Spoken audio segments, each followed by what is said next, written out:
Hello everyone, welcome back to my channel. আমার ছোট্ট family থেকে নিয়ে চলে এসেছি তোমাদের জন্য নতুন একটা ভিডিও। আশা করছি তোমাদের অনেক অনেক ভালো লাগবে।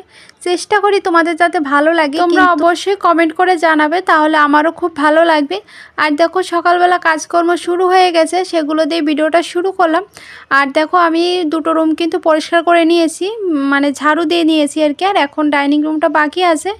আর এখন এটা কি হয়েছে বলো তো, ডাইনিং কাম হচ্ছে ড্রয়িং হয়ে গেছে। মানে একসাথে দুটোরই কাজ চলে, এখানে খাওয়া দাওয়া চলে, আড্ডা চলে, টিভি দেখা চলে, সব কিছু এখানেই হচ্ছে। আগে টিভি রুমটা এতটা হই হই রই রই থাকতো, সারাক্ষণ ওখানেই টিভি চলতো, তারপর ওখানে বসে খাওয়া দাওয়া হতো, সব কিছুই ওখানেই চলতো। যেহেতু এখন সোফা সেট আনা হয়েছে, তার জন্য এখন ডাইনিং রুমেই ওইসব হয়। এখন টিভি দেখা, খাওয়া দাওয়া সব এখানেই চলে। আর রুমের পরিবেশ পুরো ঠান্ডা হয়ে গেছে। এখন খুব ভালোই লাগে, কারণ দুটো রুম সুন্দর গোছানো থাকলে পরে বেশ ভালো লাগে।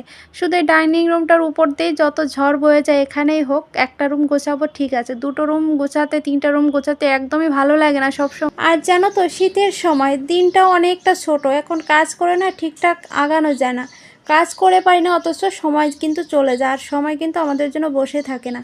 ওই জন্য এখন খুব সুবিধা হয়েছে, একটা রুমের উপর থেকে যত ঝড় বয়ে যায় যাক, একটা রুম গোছালে পরে হবে।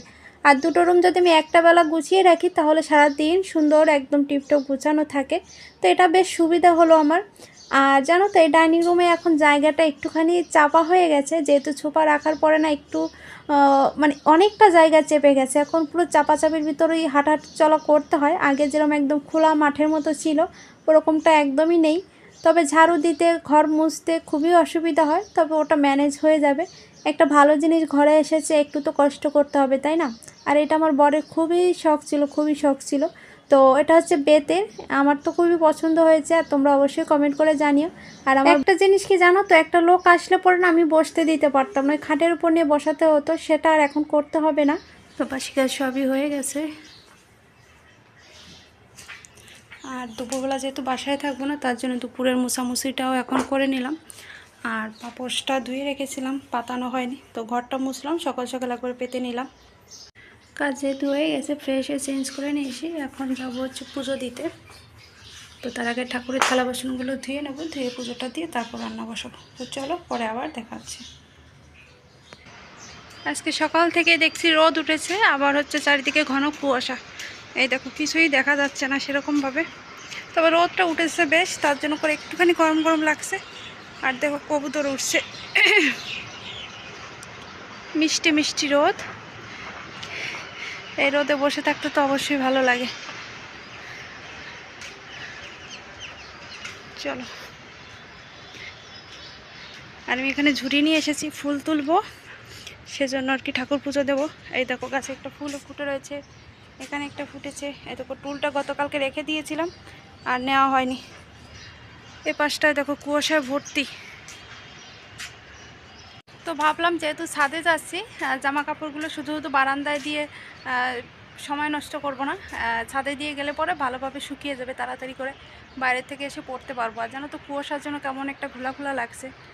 শীতের কুয়াশা বেশ ভালোই লাগছে। সবথেকে বেশি ভালো লাগছে যে রোদ উঠেছে, রোদ ওঠার জন্য না ঠান্ডাটা ওইভাবে অনুভব করতে পারছি না। এই দেখো সন্ধ্যা তারা ফুটেছে সকালবেলা। আর আজকে মাথায় দুটো কাঁকড়া দিয়ে দুই সাইডে বেঁধে নিয়েছি। কাঁকড়া বলছি, কাঁটাটা আর পেলাম না, মানে কাঁকড়া কাঁটা খুঁজে পাওয়া খুবই মুশকিল, কোথায় রাখি, কোথা থেকে কোথায় চলে যায়। চলো ফুলগুলো তুলে নিই, তুলে ঠাকুর পূজা দিয়ে সকালে নাস্তা কি করব সেটাই ভাবছি। আমাদের জন্য ভাত আছে, আলু সেদ্ধ ভাত আছে, ওটা খেয়ে নেব। দেখো সিম ধরেছে গাছে।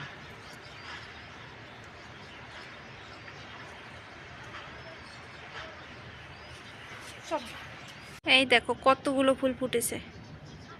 তো আগের দিন যেরকম করেছিলাম, পুজো না দিয়ে বেরিয়ে গেছিলাম তাড়াতাড়ি করে, তো এবারটা ভাবছি কি আজকে বাইরে বেরোবো, তার আগে আমি ঠাকুর পূজা দিয়ে তারপরে বেরোবো। তা নাহলে বাইরের থেকে এসে আর দেওয়া হয় না। সকালটায় যদি দিয়ে যাই তাহলে মনটাও শান্তি লাগে, আর বাইরে গিয়েও অতটা টেনশন হয় না যে ঠাকুর পুজো দেওয়া হয়নি, গোপাল সেবা দেওয়া হয়নি, বাসায় এসে দিতে হবে, ওই তাড়াটা থাকে না।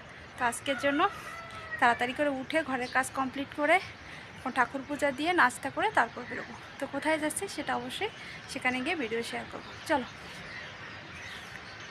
বসে বেজা সকালে সুন্দর রোদ, তার সাথে হচ্ছে কুয়াশা চারিপাশে, দারুণ লাগছে। এখন তো ছাদে বসে থাকার মতো সময় নয়, তার জন্য করে তাড়াতাড়ি চলে যাচ্ছি।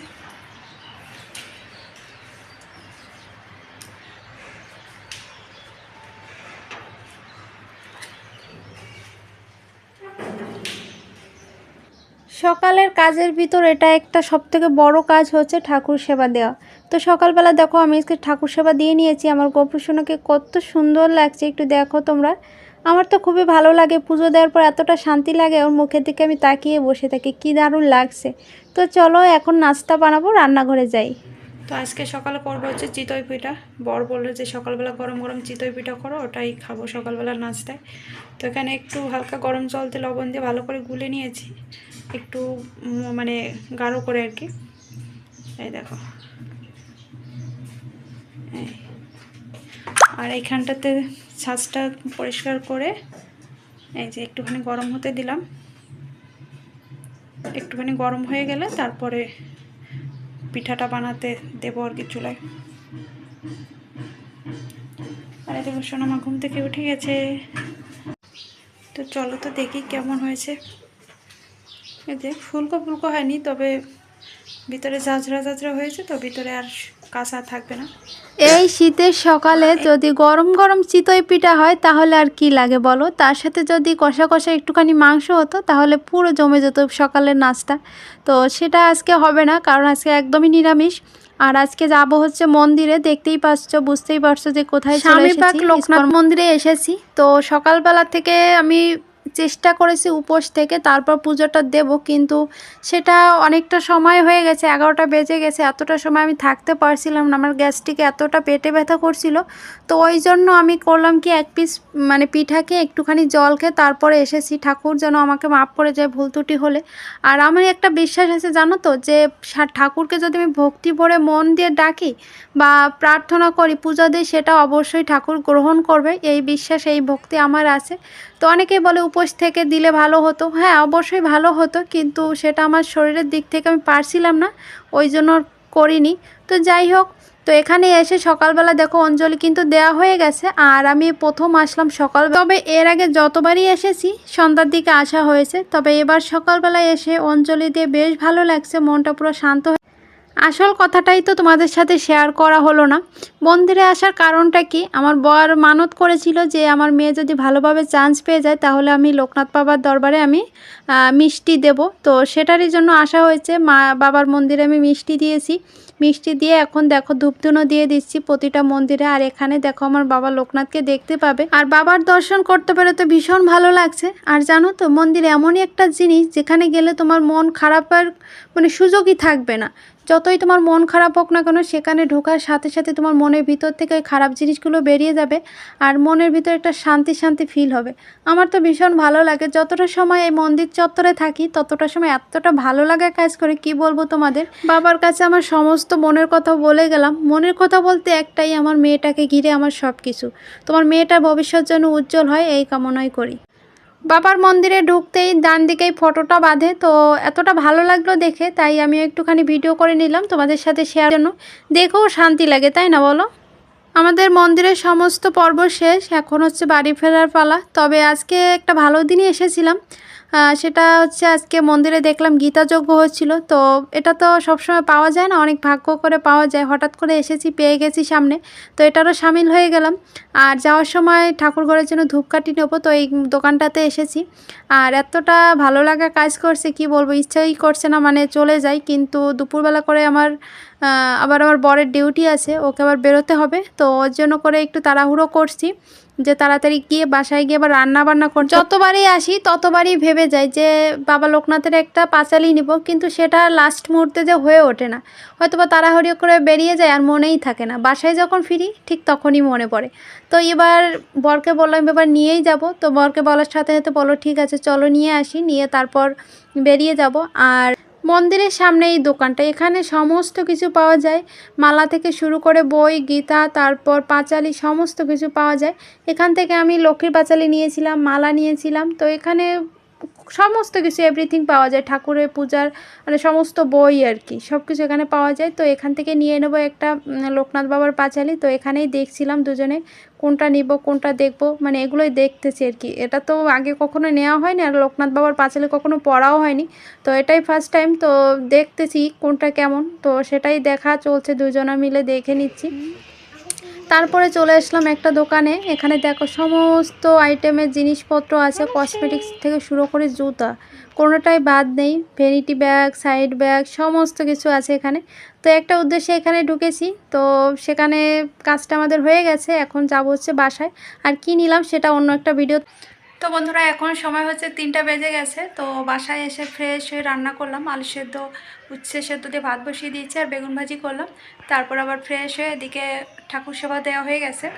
এই দেখো গোপালকে অন্নভোগ দিয়ে দিয়েছি, বাবা লোকনাথ মা লক্ষ্মীকে।